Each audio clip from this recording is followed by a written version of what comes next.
یک زنی بریتانیایی، بگیم زنی که از انگلیا هست، با همراهی شوهرش میگد به شهر یمن آمد.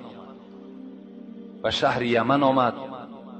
در همین شهر یمن با یک داملای خیلی عالم کلان روپرو شد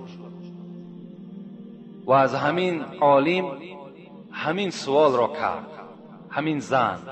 همین زنی که همراه شوهر خود آمد همین سوال را کرد که ای عالم، ای دانشمند، من از تو یک سوال میکنم، اگر بر سوال من جواب بگویی هر آینه من بر دین شما ایمان میارم.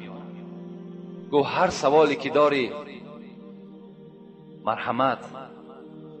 میگد این زنی که از بریتانیا آمده بود گفت همین خداوند طول و اندازش چی مقدار است؟ این خدایی که شما در هر حالت مشکلاتی دست میبردارین از او ذات طلب میکنید چی مقدار است؟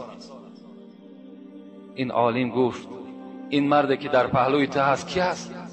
گفت این شوهر من است. گفت شوهر تا دوست میداری؟ گفت بله شوهر من دوست میدارم. گفت بر من خبر بده که چی مقدار دوستش میداری، اندازه شو بگو چند کیلومتر تو همین شوهر تا دوست میداری، کیلومترش بر من معین کن، چند سانتی متر چند کیلومتر همین شوهر تا دوست میداری. این زن میگه در حیرت ماند. گفت این از قیاس بیرون است، گفت از عقل بیرون است. محبت بر محبت شوهر ما چین کرده نمیشود.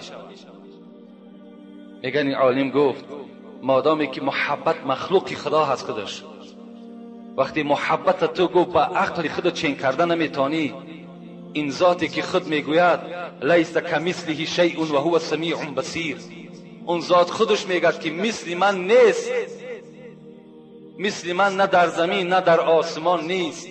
اونو چگونه من برای تو معین کنم که چه اندازه دارد؟ تو وقتی یک محبت شوهرت بر من چین کرده گفته نمیتانی. این زن وقتی میگه این سخن شنید در تعجب ماند، بلند گفت لا اله الا الله محمد رسول الله، خدا یک و یگانه است، محمد بر حق است.